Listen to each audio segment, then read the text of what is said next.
हा माझा आमच्या पदाधिकाऱ्यांनी जर निवेदन दिलं असतं तर याच्याने सुद्धा आणखी एक वेगळा संदेश गेला असता, जातीवादाचं एक वेगळं उद्रेक झाला असता। प्रथमदर्शनी आम्ही जरी भावना दुखवलेल्या असतील, परंतु आम्ही सुद्धा त्यांना सांगितलं की ही आमची देखील जबाबदारी येते, समाजाचं आम्ही नेतृत्व करतो आणि म्हणून आम्ही आजच्या प्रथमदर्शनी SC आणि STच्याच पदाधिकाऱ्यांनी या ठिकाणी दिलेलं आहे। आमचा प्रामाणिक हेतू आहे धुळे शहरामध्ये वादविवाद न होता, जातीवाद निर्माण न होता शांतता राखली पाहिजे।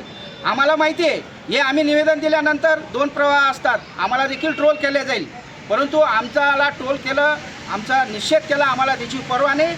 आम्हाला पर्वा या माझ्या समाजाची, जो समाज संघटित होण्यासाठी शिक्षणाच्या माध्यमातून प्रेरित झालेला आहे आणि जर असं कृत्य जर करून जर समाजामध्ये तरुण पोरांचे जर माथे भडकवले तर ते माथे भडकवता असताना खोटे नाटे गुन्हे दाखल होतील।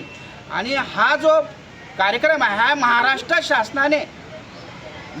शासनाने याला आयोजित केलेला आहे, महाराष्ट्र शासनाने मान्यताने सर्व परवानग्या घेऊन केलेला आहे।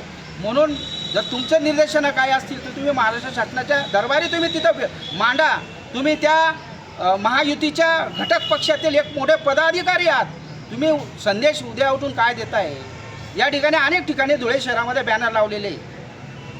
दुसरा मुद्दा असा पण काल आमची चर्चा झाली, SC येतात ते? हो SCचे ते महापौरांचे जे आपले परदेशी आहेत त्या बाहेरगावी गेलेले आहेत।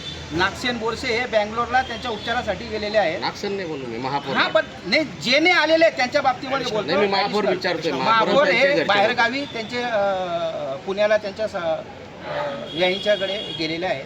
पूर्ण कुटुंब कुटुंब गेलेलं असेल। अच्छा, दुसरा मुद्दा